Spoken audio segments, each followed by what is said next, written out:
Monday Nitro Recap à moins de 20 jours de WrestleMania 40. On va commencer tout de suite avec une bonne nouvelle pour nos amis belges puisque le 26 août, au Forest National de Bruxelles, WWE fera un passage. Dans le cadre d'une tournée européenne qui va précéder Bash in Berlin, il faudra suivre les annonces de la WWE pour la mise en vente des places ainsi que les tarifs. Une bien belle nouvelle puisque ça faisait quand même pas mal de temps qu'il n'y avait pas eu la WWE en Belgique. Et ouais, je suis content pour les amis belges. On connaît également le nom de l'adversaire de Shayna Baszler lors du Josh Barnett Bloodsport prévu dans le WrestleMania Weekend. Alors pour ceux qui ne le savent pas, c'est une immense porte interdite, puisque Triple H donne l'autorisation à Shayna Baszler d'aller participer à un show Game Changer Wrestling, et plus spécifiquement celui du Bloodsport, c'est-à-dire ces combats avec assez peu de règles, aucune corde autour du ring, juste des victoires par KO ou par soumission, clairement dans le registre de Shayna Baszler, qui affrontera donc une autre star venant d'une autre compagnie, à savoir TNA, Masha Slamovich. Une superbe attraction pour un show que je ne vous cache pas, je ne loupe jamais dans le lancement de la WrestleMania Week, ça sera le 4 avril. Une ambiance unique et déjà aussi d'autres beaux combats annoncés pour ce show. Voilà, quitte à parler à rester sur de l'or WWE, un combat totalement recommandé de ce week-end, c'est bien évidemment Bryan Danielson contre Katsuyori Shibata. C'était dans la nuit de samedi à dimanche dans le cadre du programme AEW Collision. Et si vous êtes un peu des OG de la chaîne, vous savez à quel point j'attendais ce combat, tellement mon amour est immense pour Katsuyori Shibata, et que le spectacle qui a été proposé par ces deux hommes était totalement aux attentes. Voilà, on se fait plaisir, du très bon catch. Et du très bon catch, il y en a également à venir en France, puisque je vous rappelle, le 30 mars, je serai présent pour commenter le show Banger Zone Wrestling prévu à Marquette-les-Lilles. Vous pouvez toujours précommander vos places, il y en a encore des disponibles, et plutôt de très très belles affiches au passage. Mais quelle grosse surprise quand j'ai découvert que l'APC ferait venir le 14 avril au Studio Génie à Nanterre, Mansour et Mason Medan. Et oui, ceux qui étaient connus il fut un temps sous le nom des Maximum Males Models vont faire leur début en France, enfin leur retour en France, puisqu'ils étaient déjà là au dernier live event de WWE. Donc voilà, c'est très très cool, superbe annonce, il se passe plein de belles choses dans notre pays, toujours des catcheurs français au top de leur forme. Je referme la page transition et on est parti, l'Euro Recap. Et ben générique. Et un et deux et seulement deux, pas besoin de plus pour être heureux. On se détend, on allume l'ordi, c'est l'heure de retrouver Spirit. Ça va causer de 619, de son pom de pedigree. Mais si comme moi t'as rien compris, t'es quand même le bienvenu. C'est ça le catch, de la passion et du fun. On se prépare pour le corps à corps, donc tout le monde reste fort.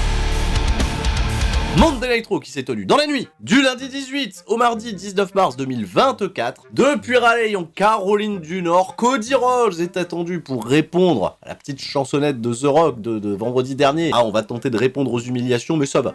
Subtilement, on fait passer les messages côté Cody Rhodes, on s'attend à du très lourd. Croyez-moi, il y aura du lourd. Également, il y aura 3 combats qualificatifs pour le fameux Leader Tag Match qui est prévu à WrestleMania. Et pas de clip on nous remontre en particulier, puisque tout de suite, on va au ring retrouver Jey Uso, toujours autant acclamé par le public. Yeet, ça ventile, tout va bien. Et Jey Uso, il va pas y aller par 4 chemins, il sait que Jimmy, il est dans l'arène. Il est quelque part, donc il demande à Jimmy de venir le confronter. Et en effet, Jimmy Uso, Solo Sikoa, ils arrivent par le public. Et Jey va s'adresser à son frère en lui disant « Voilà, on en est là, on va s'affronter à WrestleMania, mais il faut que tu saches quelque chose dans toutes ces péripéties qu'on a traversées. Quelque part, tu me manques. Quelque part, vivre tous ces trucs avec toi, ça me manque, nos discussions, tout ça.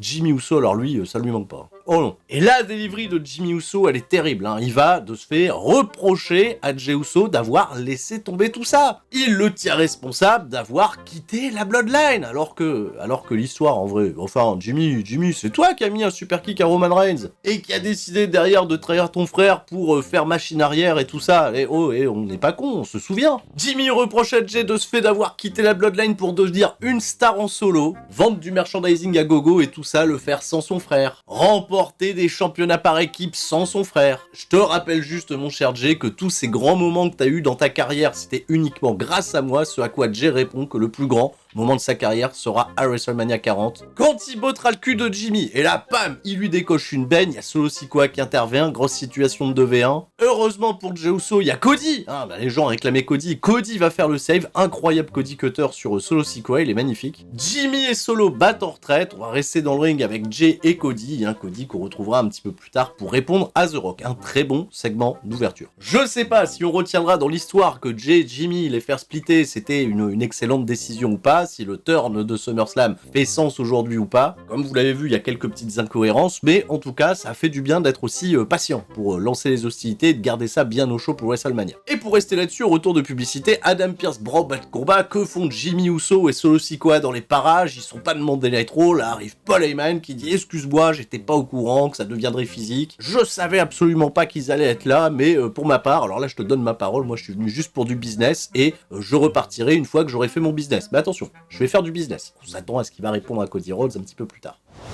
Allez, premier combat de la soirée, le combat le plus recommandé de cette même soirée, DIY, les bricoleurs font face aux Creed Brothers pour déterminer une qualification au Six-Way Leader Tag Team Match prévu à WrestleMania. Et les amis, si vous aimez la bonne action, si vous aimez le bon catch, et bah c'était l'endroit où il fallait se retrouver, 18 minutes d'excellente action, mais alors attention, c'est mon petit bémol, ça a vraiment beaucoup mis en avant les Creed Brothers. Et quelque part, tant mieux. Sur les deux équipes, c'est peut-être l'équipe la plus jeune, la moins établie. DIY de leur côté, on joue un peu plus la carte des vétérans, on résiste bien, on véhicule des bonnes émotions, mais alors les Creed Brothers s'y m'ont véritablement fasciné dans ce combat. Il y a vraiment ce style unique qui combine à la fois la lutte, la force pure avec même les deux quoi, Julius et Brutus, les mecs sont des véritables gros athlètes. Leur souplesse aussi qui est incroyable parce que ça claque des standing moonsaults comme pour rire, il y a cette grosse base que j'aime beaucoup chez Brutus Krieg avec les reprises tu vois de certains codes de la gymnastique naturelle, ça, juste pour reprendre le terme, ça me plaît naturellement. Incroyable séquence quand les frères Creed ils vont juste s'amuser à balancer dans les airs Tommaso sur Johnny, voilà, collision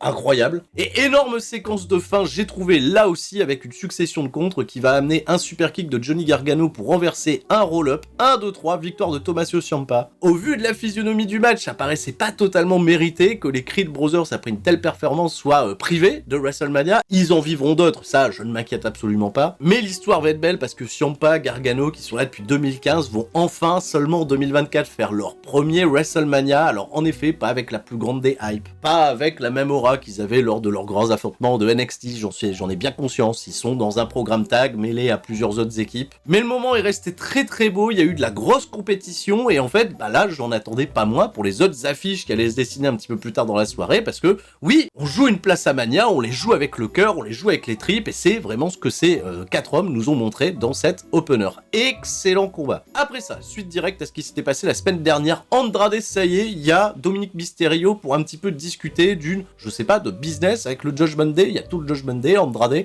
Bon, il faut bien comprendre Andrade que le Judgment Day c'est un groupe exclusif et qu'il va falloir faire beaucoup pour pouvoir les impressionner, pour peut-être ouvrir les portes à, je sais pas, une association, Andrade dans le Judgment Day. Alors tout ça, ils ont dû attendre que Dominic Mysterio soit là pour lui expliquer, ils ont pas pu lui expliquer la semaine dernière, ça aussi je comprends mal. Andrade, il fait ok, pas de problème, il remet ses lunettes, il croise Senior Dinero, c'est comme ça qu'il a appelé Damien Priest, Monsieur Dinero, et puis il s'est barré. Et là, on va régler un petit peu les soucis internes au Judgment Day. La semaine dernière, Ricochet, il a battu JD McDonough, donc on se fout de la gueule de JD McDonough comme d'habitude, et c'est pour ça que Rhea Ripley, elle a choisi Dominic Mysterio pour aller affronter Ricochet cette semaine à Monday Night Raw. On verra bien où ça nous mènera tout ça, mais quoi qu'il en soit, Dominic Mysterio, il accepte son sort, hop, on trace au ring avec JD à ses côtés, et pour le reste, le Judgment Day, c'est plutôt soirée peinard.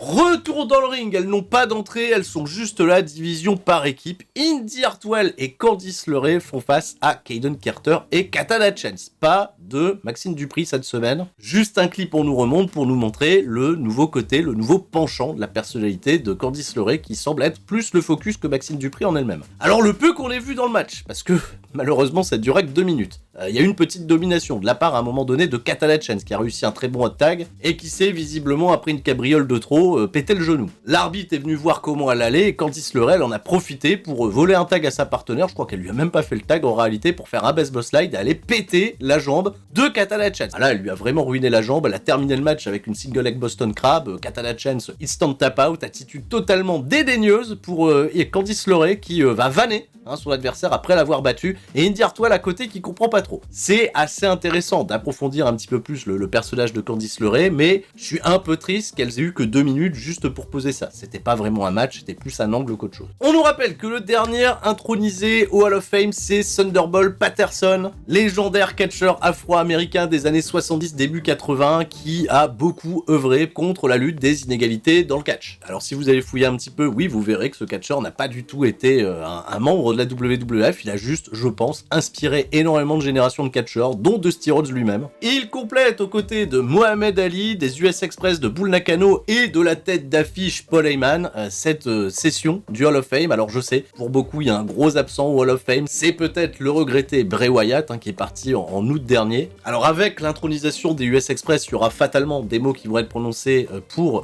Bray Wyatt, étant donné que les US Express, c'est juste son père et son oncle, donc ce serait logique. Mais rassurez-vous, Peacock produit un incroyable documentaire qui sera disponible le 1er avril sur la carrière de Bray Wyatt. En plus de ça, ça va être narré par son frère Bo Dallas, avec pas mal de témoignages, un gros retour sur l'immense passion qu'avait Bray Wyatt pour le catch. Juste à voir le trailer, ça fout les larmes aux yeux. J'espère de tout mon cœur que ça sera également accessible sur le WWE Network et qu'il y aura aussi une diffusion par la suite en français, s'il vous plaît, sur la chaîne ABR. On nous a remontré après ça tout ce qui s'est passé avec The Rock lors du dernier épisode de SmackDown, la chanson, les shoots balancés à Cody Rhodes, les shoots balancés à l'encontre de la mère de Cody Rhodes. On attend une grosse réponse de la part de ce dernier. Justement, c'est le moment, il se dirige au ring, on va avoir la réponse de Cody Rhodes, le moment qui était peut-être le plus attendu de ce show. Cody Rhodes est dans le ring. Il y a des gros soutiens affichés dans le public, des pancartes, We Want Cody, voilà. Le héros du peuple, il est là. C'est plus le champion du peuple, The Rock, c'est terminé. The Rock, justement, en dehors des caméras de WWE, il s'est un petit peu autoproclamé le heel favori du catch, du public. The Rock, c'est pas la première fois qu'il fout en l'air le kayfabe avec un terme ouvertement, tu vois, réservé, je vais dire, au catch en lui-même, heel, face. Les catcheurs se réfèrent quasiment jamais sous ces termes-là. Jouer le heel, évidemment, jouer le méchant. Et Cody lui reproche grosso modo de jouer de ce fait les bad guys.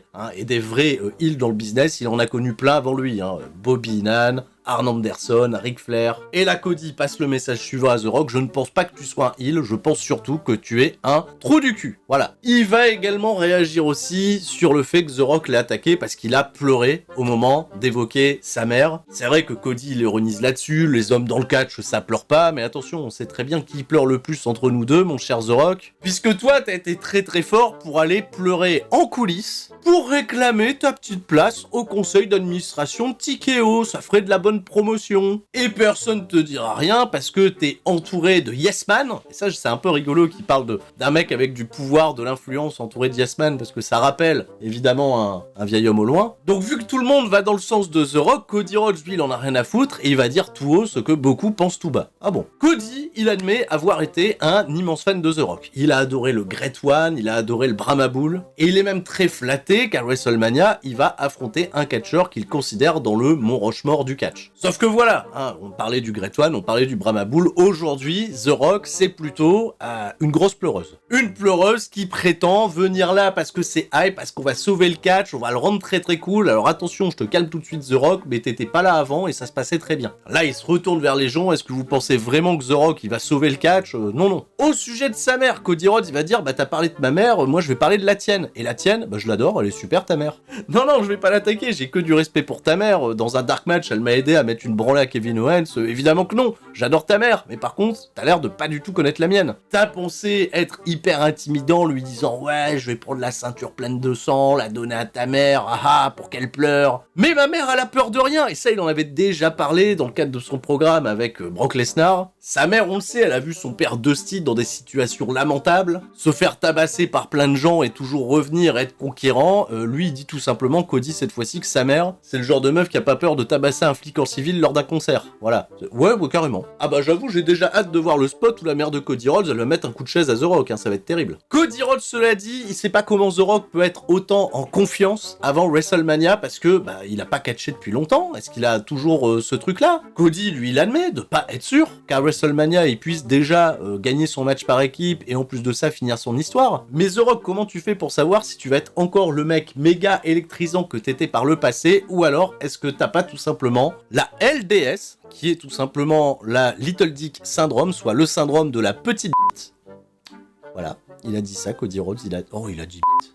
Ça a été repris par tout le public qui s'est bien amusé avec ça. Cody Rhodes va terminer. The Rock, tu n'es pas le boss final, mais tu es surtout la maîtresse de Roman Reigns. Voilà, c'est pas mal. Bon, on a combattu le feu par le feu, hein, c'est-à-dire on s'en prend aux attributs masculins, comme The Rock, il aime bien le faire et comme il a toujours aimé le faire à l'époque. Il y a eu aussi au passage une petite shoot sur Brian Gewirtz, qui est, on le sait bien, le scénariste de The Rock, hein. Le mec a été scénariste de la WWE pendant longtemps. The Rock l'a totalement débauché pour aller bosser avec lui sur ses productions. Là, étant donné que The Rock revient à la WWE, il a ramené Brian Gewirtz avec lui pour lui écrire toutes ses blagues, hein. Généralement, si The Rock vous fait rire, c'est Brian Gewirtz derrière. Ah, c'était ma spéculation de vendredi dernier, mais j'aurais bien aimé que The Rock il se prenne une balle sur ses dernières productions cinématographiques qui étaient loin d'être exceptionnelles. En fait, il y avait un côté très très bien dans cette promo, et aussi un côté où je me disais, ah, ça aurait pu aller plus loin. C'est pas grave, on garde des balles dans le chargeur. The Rock, en plus de ça, il a annoncé pour non pas l'épisode de la semaine prochaine, mais celui de la semaine d'après à Monday Night Raw. Donc une nouvelle confrontation avec Cody n'est certainement pas à exclure. Belle énergie pour un très beau Cody Rhodes avec son costume noir, le costume avec lequel il lâche généralement toutes ses plus grosses balles, hein, souvenez-vous de l'Elite Wrestling. Mais le segment ne va pas s'arrêter là. Paul Heyman va faire interruption. Paul Heyman, il avait en effet annoncé qu'il avait du business à faire à Monday Night Raw, et ce business va concerner ce qui avait déjà été annoncé, à savoir le face-à-face 1v1 entre Cody Rhodes, Roman Reigns, prévu ce vendredi à SmackDown. Paul Heyman, il prend son temps, ça agace un petit peu Cody Rhodes qui lui dit venons-en au fait. Paul Heyman, il avoue, c'est pas quelqu'un à qui on peut toujours faire confiance. Mais par contre, s'il y a quelqu'un qui a qu'une parole, c'est son chef tribal. Ah bah oui, son chef tribal, il a qu'une parole, c'est bien connu. Alors, voilà ce qu'il propose à Cody Rhodes. Roman Reigns, il assure qu'il viendra seul à SmackDown lundi. Il y aura pas de Jimmy Uso, il y aura pas de Solo Sikoa, il y aura bien Paul Heyman, mais Paul Heyman, il dit, tu vois bien, je suis un vieil homme, qu'est-ce que je vais faire? Je suis une menace pour personne. Mais il demande en contrepartie à Cody Rhodes de venir seul aussi pour confronter Roman Reigns. Hein. Et quand il dit seul, il sous-entend pas de Jey Uso, pas de Seth Rollins également, voilà. Plus de ça, Cody Rhodes il croisera Seth Rollins, Jey Uso un petit peu plus tard, qui vont dire t'es sûr de vouloir y aller seul? De ce fait, le segment se termine là-dessus. Il y aura un mano à mano, une confrontation face à face, sans personne autour du ring. Roman Reigns, Cody Rhodes. On s'est serré la main avec Paul Heyman, c'est à souligner. Et voilà, Cody Rhodes, homme d'honneur. Le segment se termine là. On en sait un tout petit peu plus et on a hâte de vendredi à SmackDown. Alors jusqu'à présent, je passe un très bon épisode de Monday Night Raw, mais là je vous cache pas que jusqu'au main event final, beaucoup de choses vont être un peu, peut-être anecdotiques. C'est débattable évidemment, mais on va commencer tout de suite par ce premier combat qui était, cela dit, très très correct, très très agréable à suivre. Dominic Mysterio contre Ricochet, où croyez-moi ou pas, on a construit un Ricochet plutôt très très fort, puisqu'il a résisté aux assauts 2v1 avec les tentatives d'intervention de JT McDonough, mais non, Ricochet a battu Dominic Mysterio 1, 2, 3, on n'en parle plus. Peut-être que dans tout ce mix, il y a Andrade qui va se greffer, peut-être pour faire équipe avec Ricochet ou peut-être pour affronter Ricochet, on le découvrira. Ce qui reste un peu curieux, c'est que oui, il est un peu étonnant de pas avoir du tout d'affiche pour Dominic Mysterio à WrestleMania. Alors là, je m'attends peut-être à un combat tag ou quelque chose du genre. Backstage, Sami Zayn qui se rend à sa signature de contrat pour le titre intercontinental face à Gunther. Il va croiser qui? Il va croiser Chad Gable. Alors Chad Gable, Sami Zayn, ça a été très discuté la semaine dernière. Ça a même créé un vote sur Twitter. Je vous donne les résultats. Voilà, c'est une très faible avance pour Sami Zayn, le choix le plus logique pour WrestleMania. Mais on va pas être bégueule, hein. Sur 8000 votants, c'est du 50-50. Vous auriez autant voulu voir Chad Gable que Sami Zayn dans ce match de championnat à Mania. Alors Sami remercie Chad Gable parce qu'il lui a offert une grosse compétition, beaucoup de challenges, et tu sens que Sami il veut pas mal faire, il veut surtout complimenter Chad Gable pour l'incroyable talent qu'il a dans le ring. Et Chad Gable, évidemment, il le prend pas forcément bien. Il détourne le regard sans arrêt, il coupe Sami Zayn, il lui dit excuse-moi, mais ce match comptait énormément pour moi. Toi t'as gagné, c'est très bien, moi j'ai perdu. Bah oui, et Sami Zayn il a écouté Chad Gable. Attends, tu penses que c'est important uniquement pour toi? Ça l'est tout autant pour moi. Moi aussi, j'ai une famille qui compte sur moi et qui veut le meilleur pour ma carrière et qui veut que je soulève des titres à WrestleMania. Ce qui agace véritablement Chad Gable, il finit par lâcher les termes, c'est qui ne pense pas que Sami Zayn soit capable de battre Gunther à Mania. Chad Gable se barre, Sami Zayn reste pantois, et direction le ring, puisque on a déjà Adam Pearce qui a planté le décor, Sami Zayn fait son entrée, bel accueil de la part du public. Le ring général Gunther, champion intercontinental depuis l'an 40, lui ça va, lui il a pas fait de manière pour être accompagné ou pas accompagné, il est venu signer son contrat et déjà manquait de respect à Sami Zayn en lui disant écoutez, on signe un combat pour le titre intercontinental, je fais l'effort de m'habiller, lui il vient habillé comme un clochard comme tous les gens de la ville. Alors la delivery elle est très très bonne, les jeux de regard sont très très bons, mais on va rester vraiment en surface au niveau de ce programme, à savoir Gunther ne prend pas au sérieux Sami Zayn, il y a de l'excès de confiance et Sami Zayn il va regarder Gunther dans les yeux et lui dire tu regardes face à toi le mec qui va te prendre le titre à Mania, et aussi convaincant que puisse être Sami Zayn, Gunther il s'en fout. Il sourit tout le long du truc. Typiquement, la formule, on construit un underdog et on verra bien qu'est-ce qui se passera à Mania et ça sera probablement très très bien. En revanche, point de détail qui n'a rien à voir avec tout ça, c'est que j'ai adoré la production de Sami Zayn qui va retourner en coulisses et qui va croiser R-Truth et le Miz qui eux se préparent pour leur combat par équipe. Un plan séquence de 2 minutes 45. J'avais pas vu ça à la WWE depuis je sais pas combien d'années. La sortie de Sami Zayn, l'arrivée de la trousse et du Miz. Enfin, quel plaisir de voir la production de WWE autant évoluer depuis, bah oui, le départ de Kevin Dunn. Voilà. Il a posé des bases, il a mis des codes, Kevin Dunn, mais je suis content de voir que ces codes s'envolent petit à petit. Ça fait du bien. Alors derrière, le Miz et R-Truth qui vont à l'affronter Sangha et Virman. Ils doivent quand même passer dans mon esprit, et dans l'esprit je pense de beaucoup, après l'excellent DIY Creed Brothers qu'on a eu en qualificatif de ce Six-Way Leader Tag Team Match. Bon, les mecs, non, ça a pas été compétitif, le match a été une blague. Ah oui, ça a été une pure blague. Le Miz va se faire dominer, il y a une très belle descente du coude de la part de Virman, c'est pas pour me déplaire, mais derrière on va être sur des rest hold alors que le match a à peine 1 minute de durée de vie. Hot tag avec la trousse qui va faire bien évidemment tous les trademarks de John Cena, c'est un petit peu plus la mêlée en fin de combat, et t'as presque l'impression que accidentellement, après que le Miz et R-Truth aient porté leur finish sur Virman, Sangha il va mettre un coup de coude à Truth qui va tomber sur Virman, faire le tomber 1, 2, 3 et à peine se rendre compte qu'il a remporté le match. Voilà. J'ai tout fait pour tenter de me contenir. C'était très compliqué. 18 minutes de match en opener d'une qualité compétitive totalement folle et 3 minutes de blague pour le prochain match. Après oui, bah c'est R-Truth et le Miz, vous attendez à quoi? Et puis il faut de l'éclectisme dans le cadre. Je sais que je suis attaquable sur plein de points, mais ça m'a vraiment gavé sur le coup. Surtout que je vais me permettre tout de suite de faire cette ellipse. Il y aura plus tard Akira Tozawa et Otis contre le New Day, qui pour le coup ont eu un petit peu plus de construction. Il y a eu 9 minutes de match, mais je suis resté un petit peu sur ce sentiment d'inachevé parce que pendant tout le combat, Otis et Tozawa vont mettre une vraie branlée au New Day. Ils vont pas voir le jour. Otis il domine, Tozawa il fait des comebacks totalement fous, il est incroyable. Bref, les mecs qui allaient pas être à Mania ont brillé comme Jaja et juste à la fin, il y a un tornado DDT de Kofi Kingston à l'extérieur sur Otis et la descente du coude de Xavier Woods sur Tozawa. 1, 2, 3, on n'en parle plus et le New Day se qualifie aussi. Ah, tu vois quand même le gros écart de niveau et surtout les équipes qui sont là pour faire du remplissage à Mania et qui n'ont, je pense, pas aucune chance de remporter quoi que ce soit. C'est dommage.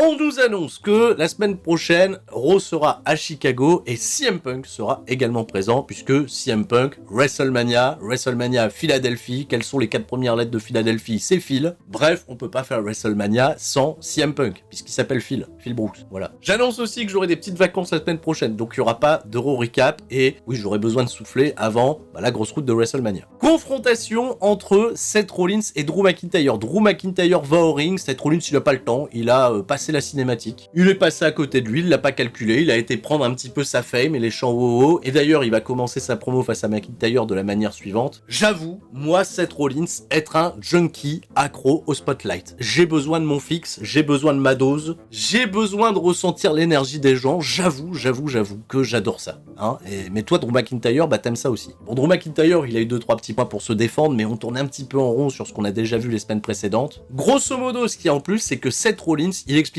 à McIntyre que lui aussi, il est un junkie au spotlight, puisque depuis 2020 qu'il avait remporté ce fameux titre dans une salle vide, il a toujours voulu revenir au top, il s'est tellement accroché à ça qu'au final, il a toujours raté, et peut-être qu'en réalité, bah ouais, Drew McIntyre, va falloir que t'attendes ce WrestleMania là pour te rendre compte que t'es pas aussi bon que tu le crois. Alors que moi, bah depuis que le spotlight est revenu et que, métaphoriquement, le public est revenu aussi, je suis le roi du spotlight. Je suis à la tête de la division. Et les mecs se sont séparés là. Il y a eu quelques petits punchlines un petit peu semblantes, voilà, mais pas plus, pas moins. Je suis désolé si je survole un peu, mais j'ai vraiment l'impression qu'on n'a pas beaucoup plus d'avancées dans ce programme. Il y a eu une promo face à face la semaine dernière, il y en a une nouvelle cette semaine. Il y aura juste CM Punk dans une semaine pour peut-être égayer un petit peu tout ça. Enfin, c'est parti, le main event.